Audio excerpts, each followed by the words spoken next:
Vós, porém, sois nação eleita, sacerdote real, nação santa, povo de propriedade exclusiva do Eterno, a fim de proclamares as virtudes daquele que vos chamou das trevas à sua maravilhosa luz. Está lá na primeira carta de São Pedro, capítulo de número 2, versículo de número 9. Penso que Pedro, quando ele se dirigiu às comunidades cristãs ali de Roma, ele tinha em mente a nação de Israel. E ele pega esta importância do Eterno para com o seu povo, a sua nação Israel, e aplica para a igreja de Yeshua. Vale destacar que na carta de Paulo à igreja de Gálatas, no capítulo de número 2, versículo 7 ao 9, é-nos apresentado o chamado de Pedro, em primeiro momento, para o povo judeu. Precisamos também destacar a importância desta nação citada por Moshe, lá no livro de Deuteronômio, capítulo 32, versículo 10, em que o Eterno ele faz uma comparação muito interessante. Ou seja, ele compara a menina dos olhos, que como a digital humana é exclusiva a cada indivíduo. Então ele diz que o povo de Israel é como a menina dos seus olhos, ou de seus olhos, usando ali uma linguagem antropomórfica.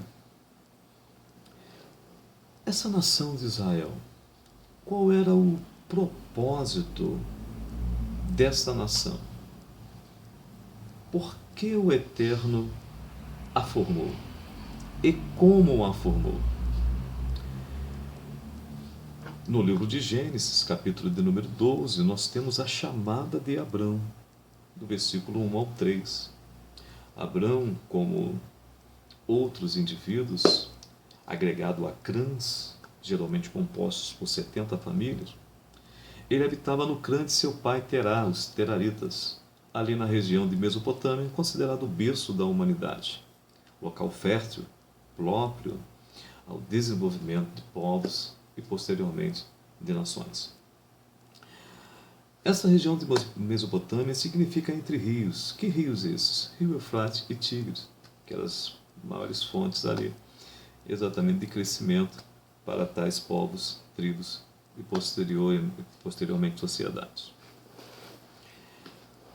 Esses povos que ali viviam eram povos politeístas, ou seja, adoravam várias divindades. Também havia ali povos enoteístas, que era exatamente aquela concepção da existência de várias divindades, um panteão divino, mas que neste panteão havia uma divindade superior que regia todas as demais divindades. A proposta do Senhor, em primeiro momento, é que Israel, primeiro o povo hebreu e depois Israel, fosse luz, iluminação para esses povos e nações que estavam perdidas sem o real conhecimento do Eterno, que criou e não só criou, mas sustenta, governa toda a sua criação. Ele é a causa incausada. E a este povo hebreu, a partir de Abraão, foi dado alguns elementos muito interessantes. Primeiro, nós temos a circuncisão, que era realizada no menino com 8 dias de vida, ali na região peniana, retirando ali o seu prepúcio. A parte literal desse acordo em relação ao ser humano, a sua assinatura, estava exatamente no derramar desse sangue, ou seja, a assinatura humana neste pacto foi realizada com o sangue do seu prepúcio. A circuncisão, no contexto antigo, segundo os historiadores, não era algo peculiar a esse grupo hebreu, posteriormente a nação de Israel. mas já era vista em povos anteriores à nação de Israel. A particularidade está exatamente no oitavo dia, que, aliás, segundo a ciência, é o dia exatamente em que o processo de coagulação do sangue ele é praticamente perfeito. Além da circuncisão, é passado, assim como elementos assim, mais principais, também o decálogo, que vai ocorrer exatamente após a saída do povo de Israel lá do cativeiro egípcio, cerca de 400 anos, e ali no Monte Sinai, Moshe recebe esse decálogo e passa para o povo. E além dessa circuncisão, além desse decálogo, a fim até mesmo de que se possa concretizar, ou pudesse concretizar essa promessa de uma grande nação, a conquista da Canaã por Josué após a morte de Moisés. Então ali se concretiza a questão da formação dessa nação. Mas será que Israel, como nação, ela conseguiu obedecer os desígnios estabelecidos pelo seu Criador? Parece que não. Parece que essas particularidades e essa importância dada pelo Eterno a eles não foi bem absorvida por eles. As suas relações sociais não foram aquelas que foram propostas pelo Eterno. Ao invés disso, segundo, por exemplo, os livros de Crônica, Salomão, que foi o último rei da monarquia áurea, ele levou Israel a um estado de pecado assim muito elevado através das suas alianças políticas. Alianças essas que eram realizadas principalmente por casamentos. Então, Salomão trouxe para Israel várias práticas pagãs através de seus casamentos realizados. Também o governo de Manassés, que foi um governo em Judá de 55 anos, segundo me parece Jeremias, trouxe muita vergonha e dor, pois Israel se contaminou ainda mais com a imundície das práticas pagãs. Então podemos perceber que Israel falhou quanto à proposta do Senhor para com eles. A resposta do Eterno para o mundo antigo foi Israel, a nação de Israel, conforme Pedro cita na primeira carta, no capítulo 2, versículo 9. Como eu falei no início, ele está com Israel na cabeça e ele aplica essa importância para a igreja. Israel falhou. E o Senhor, ele permite uma segunda oportunidade. Na época do nascimento de Yeshua HaMashiach, João, por exemplo, no seu evangelho, ele vai dizer no capítulo 1, versículo 11, que os seus não o receberam. A resposta do Eterno para o mundo antigo, no meio de todas aquelas nações e povos, politeístas e enoteístas, foi a nação de Israel. Israel falhou devido à sua prepotência, à sua arrogância, à sua vaidade, criando ali uma xenofobia, ou seja, um ódio, um pavor, uma ojeriza das nações diante da nação de Israel. Então Israel falhou. A resposta novamente do Eterno para Israel foi Yeshua HaMashiach, o Messias, o Cristo da igreja. Mas Israel novamente falhou. Mas com Yeshua, que não falhou, mas sim o seu povo, surge ali a igreja, que se desenvolve através do ministério de Cristo, através do ministério de Pedro, Paulo e outros homens que o Senhor escolheu. Em Atos dos Apóstolos, por exemplo, nós podemos perceber a mensagem de Jesus no segundo tratado de Lucas, falando exatamente da necessidade de estarem ali em Jerusalém até receberem um revestimento especial da parte do Eterno. Podemos perceber isso em Atos 1,8: e recebereis a virtude do Espírito Santo que há de vir sobre vós, e semeeis testemunhas, tanto em Jerusalém, como na Judéia, como em Samaria, e aos confins da terra. Então ali nós temos o desenvolvimento da igreja de Jesus Cristo. A resposta do Eterno para o mundo antigo foi Israel.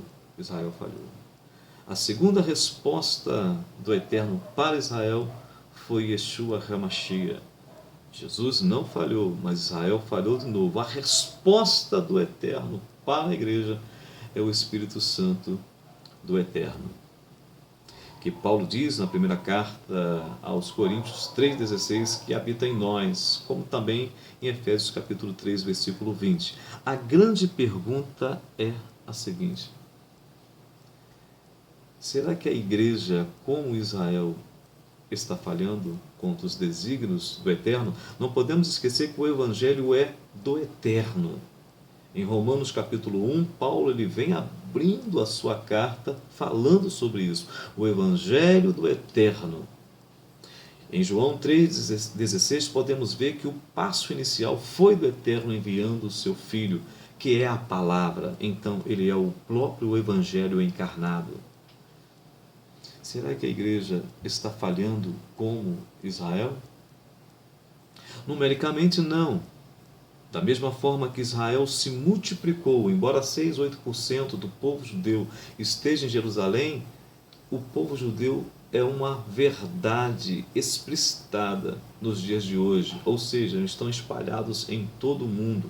Então a promessa do Senhor está sendo concretizada quanto ao aspecto numérico. E a igreja de Jesus, numericamente, ela está também nesta mesma via. É uma realidade. As estatísticas dizem que o Evangelho cresce a cada minuto de maneira gritante e colossal. Mas a questão é, quanto à espiritualidade, Israel falhou. E a igreja tem falhado? No livro de Josué, capítulo 24, versículo 2, nos traz um contexto histórico familiar de Abrão, de onde ele saiu, como a sua família vivia. O Senhor o escolheu daquela família, daquela região, e o levou para constituir novas famílias em uma nova região. E Ezequiel nos traz uma abordagem mais ampla e histórica do surgimento da nação de Israel, mostrando-nos uma analogia de uma menina recém-nascida com um cordão umbilical preso ainda em seu corpo, lançada ali no meio dos matagais, suja de sangue e excrementos humanos, e ninguém lhe dava nada. Até que o Eterno, passando, a viu, a pegou, a lavou, retirou o cordão umbilical, tratou suas feridas com sal, e ela se fez moça, seus seios se volumaram, se tornou mulher, e ela começou a se prostituir com vários maridos. Será que a igreja ela está no mesmo nível desse Israel de Ezequiel capítulo 16? Será que a igreja, que tem como resposta do Eterno o Espírito do Eterno, está falhando? Será que estamos fazendo alianças como na época de Israel, dos reinos ou reinados, por exemplo, de Salomão e Manassés? Será que precisamos de uma nova reforma? Será que precisamos encontrar o livro como Josias, através de Uquias e Safã, encontraram no templo? Será que a igreja está fracassando como Israel?